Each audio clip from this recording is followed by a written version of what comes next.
प्रिय भैया बहनों, नमस्कार। आज हम कक्षा 10वीं हिंदी क्षितिज काव्य खंड के पाठ 2 तुलसीदास जी के पद नंबर 2 का अध्ययन करेंगे।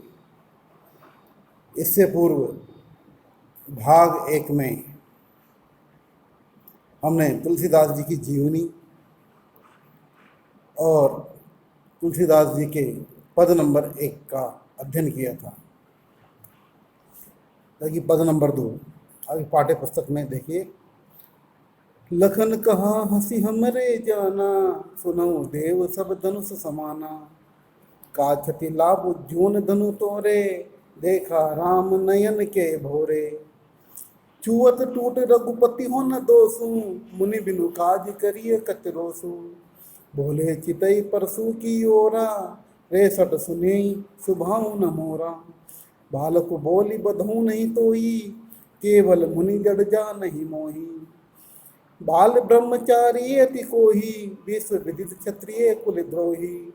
भुजबल भूमि भूप बिनु कीनी, विपुल बार मही देवन दीनी। सहस भाव भुज छेद निहारा, परसु बिलोक महीप कुमारा। मातु पितई जनि सोच बस, करसी महिष किशोर।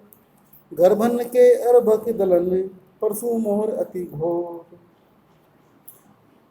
इस पद में तुलसीदास जी ने लक्ष्मण और परशुराम जी के मध्य होने वाली व्यंग्यात्मक बातों का वर्णन किया है। कहा भी है कि लखन कहा हंसी हमरे जाना, सुनऊ देव सब धनुष समाना। लक्ष्मण जी ने हंसते हुए कहा कि सुनो देव, हे देव। परशुराम जी से कहा कि हे देव, सब धनुष समान है, कि हमारे लिए तो सब धनुष समान है। यानी परशुराम जी की बातों को सुनकर के लक्ष्मण जी व्यंग में हंसते हुए परशुराम जी को जवाब देते कहते हैं कि सुनो देव, हमारे लिए तो सब धनुष ही एक समान है। का क्षति लाभ जून धनु तोरे, देखा राम नयन के भोरे। क्षति यानी हानि, लाभ यानी लाभ, जून यानी पुराना। यानी पुराने धनुष को तोड़ने में हमारा क्या लाभ और क्या हानि है। देखा राम नयन के भोरे, कि राम ने तो नए धनुष के भरोसे भ्रम में इसको उठाया था। अब ये टूट गया तो इसमें इसका क्या लाभ है और क्या हानि है। इससे ना तो कोई लाभ होगा ना हानि होगी, ऐसा आप ये तो सोचते हैं। चूहो तो टूटे रघुपति है ना दोस्तों, और राम ने तो नए के भरोसे इसको उठाया था। इसको राम के छूते ही ये तो टूट गया। इसमें रघुपति है ना दोस्तों, इसमें रघुपति का कोई दोष नहीं है। मुनि बिनु काज करिए कतरोसु। हे मुनि, हे परशुराम जी, हे मुनिदेव, आप बिनु काज, बिना कारण ही करिए कतरोसु, क्रोध क्यों कर रहे हैं। यानी आप बिना कारण ही इस पर क्रोध क्यों कर रहे हैं। बोले चितई परसु की ओरा, और जैसे लक्ष्मण ने कहा परशुराम जी को गुस्सा आ गया और परसु की ओर चितेरी देख करके, परसु यानी परशुराम जी का जो हथियार है फरसा, उसकी ओर देख करके बोले रे सुट सुन्यो सुभाऊ न मोरा।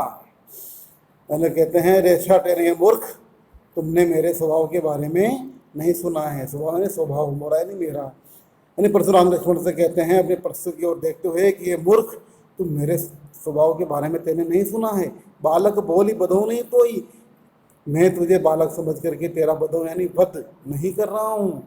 और केवल मुनि जड़ जान नहीं मोही, और तुम मुझे केवल मात्र एक साधारण मुनि जान रहे हो। परशुराम जी कहते हैं कि तुम मुझे साधारण मुनि समझ रहे हो, मैं साधारण मुनि नहीं हूँ। मैं तो तुम्हें बालक समझ करके तुम्हारा वध नहीं कर रहा हूँ। बाल ब्रह्मचारी अति कोही, उन्होंने आगे कहा कि मैं बाल ब्रह्मचारी हूँ और अत्यंत क्रोधी हूँ। विश्व विदित क्षत्रिय कुल द्रोही, विश्व विदित सारा संसार जानता है कि क्षत्रिय कुल द्रोही, कि मैं क्षत्रियों के कुल का विद्रोही हूँ। आगे कहते हैं परशुराम जी कि भुजबल भूमि भूप बिनु कीनी। भुजबल यानी अपनी भुजाओं के बल पर भूमि, इस भूमि को मैंने भूप बिनु कीनी यानी राजाओं से विहीन कर दिया है। यानी मैंने अपनी भुजाओं के बल से कई राजाओं को मार दिया है।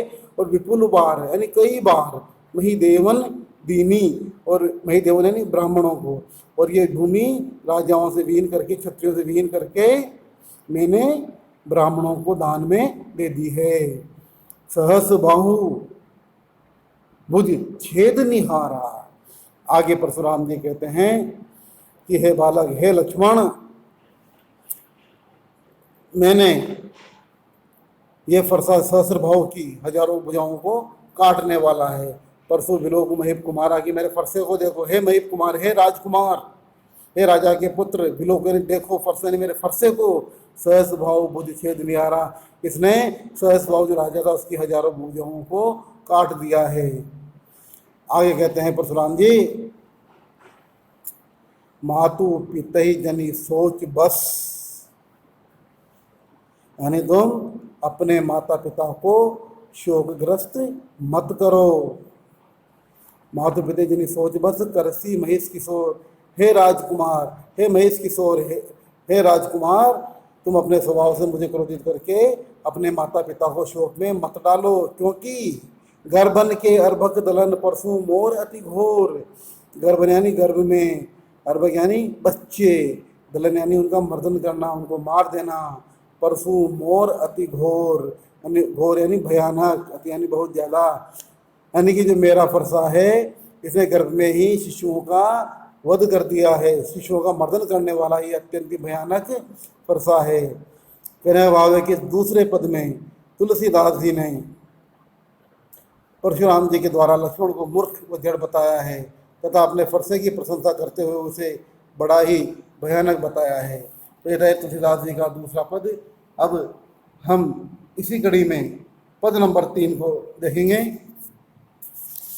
व्यसी लखनु बोले मृदुबानी, अहो मनीषु महाबट मानी, पुनि पुनि मोहि देखाऊ कुठारू, चहत उड़ावन फूकी पहारू, यहाँ कुमड़ बतिया को नाही, जे तर्जनी देख डर जाही, देखी कुठारू सरासन बाना, मैं कछु कहा सहित अभिमाना, बरगु सुतु समुझी जनेऊ बिलो की, जो कछु कहूँ सहोत रिसरो की, सुरमई सुर हरि जन अरुगाई, हमरे कुल इन पर न सुराई, वदे पाप अपकीर तिहारे, मारत हूँ परिय तुम्हारे, कोटि कुलिस सम वचन तुम्हारा, व्यर्थ धरऊं धनुबान कुठारा, जो बिलो की अनुचित कहूँ, क्षमो महामुनि धीर, सुनी सरोस भृगुवंश सुनी, बोले गिरा गंभीर। तो प्रिय विद्यार्थियों, तुलसीदास जी ने अपने इस पद नंबर 3 में तुलसीदास जी ने जो वही लक्ष्मण और परशुराम के मध्य जो वार्ता चल रही है, उनके जो व्यंग्यात्मक कठोर वचन आपस में चल रहे हैं, उसी के बारे में और स्पष्ट करते हुए कहा है। तुलसीदास जी ने यहाँ पर लक्ष्मण द्वारा मुनि परशुराम के व्यंग का वर्णन किया है। इसमें लक्ष्मण ने सूर्य वंश की मर्यादा का भी वर्णन भी किया है तथा अपनी वीरता का भी बखान किया है। कहा है कि विहसी लखनु बोले मृदुबानी। तो तुलसीदास जी कहते हैं कि परशुराम जी के कठोर वचन सुनकर लक्ष्मण जी मुस्कुराते हुए अत्यंत ही कोमल वाणी में कहने लगे, मृदुवाणी कोमल वाणी में कहने लगे, अहो मुनीसु महाभटमानी। महाभटमानी यानी एक महान योद्धा, यानी आप स्वयं को एक महान योद्धा मानते हो। पद नंबर 2 में जो तुलसीदास जी ने कहा था कि मैंने कई राजाओं को मारा है और इस भूमि को कई बार ब्राह्मणों को दान में दे दिया है, मेरा प्रताप बहुत भयंकर है और तुम अपनी मृत्यु को बुला रहे हो और अपने माता पिता को शोकग्रस्त कर रहे हो। तो ऐसे जो वचन जो लक्ष्मण जी ने सुने, तो लक्ष्मण जी ने भी उनको वही जवाब दिया और परशुराम जी के कठोर वचन सुनकर लक्ष्मण जी मुस्कुराते हुए अत्यंत ही कोमल वाणी में कहने लगे, हे मुनिश्रेष्ठ, आप स्वयं को एक महान योद्धा मानते हो। पुनि पुनि मोहि देखाओ कुठारू। कुठारू यानी परशुराम जी का हथियार फरसा, इसलिए आप मुझे बार बार अपना ये फरसा दिखा रहे हो। पुनि पुनि यानी बार बार, मोहि यानी मुझे, दिखा रहे हो, कुठारू यानी फरसा। हथ उड़ावन फूंकी पहाड़ू, और ऐसा लगता है मानो आप तो फूंक से पहाड़ को उड़ाना चाहते हो। यहाँ कुमड़बतियाँ को उनाही, जो तर्जनी देखी डरी जाही।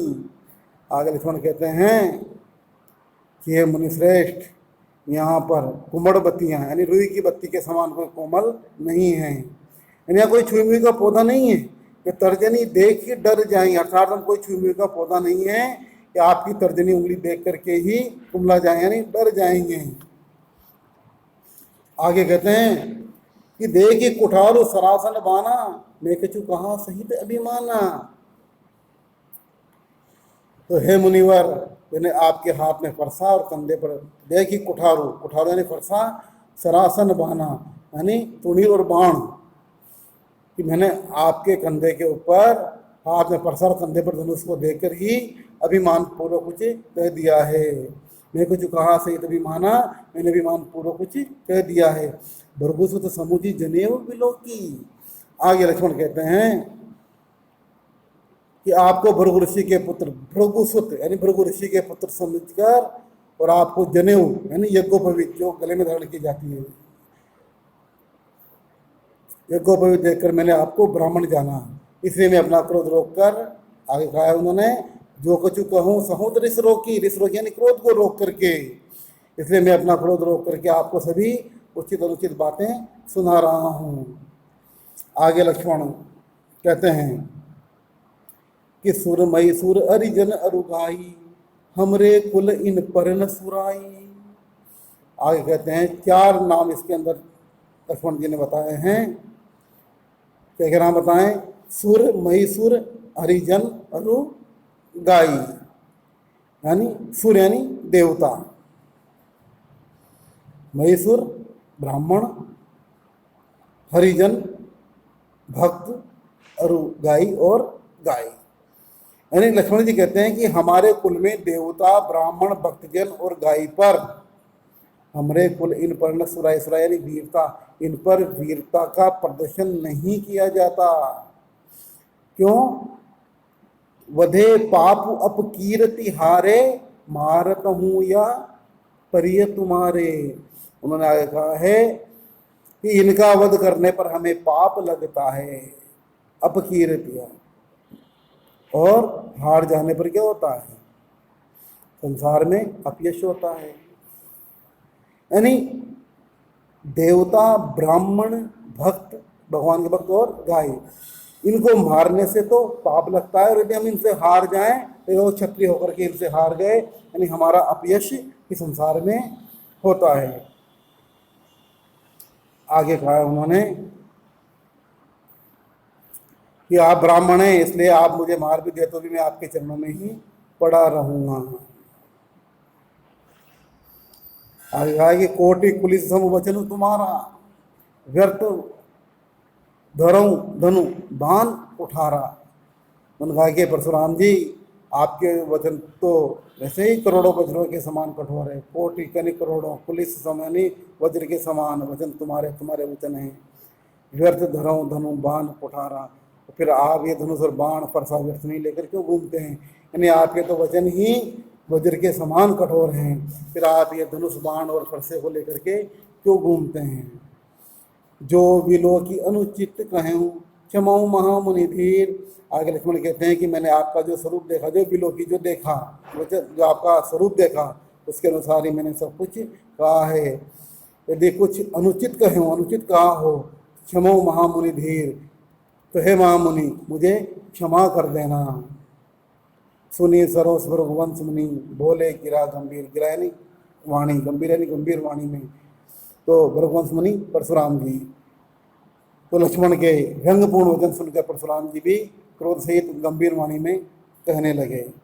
अब उन्होंने क्या कहा, आगे इनके मध्य में क्या वार्ता हुई, हम आगे पद नंबर 4 यानी भाग 3 में अध्ययन करेंगे। नमस्कार।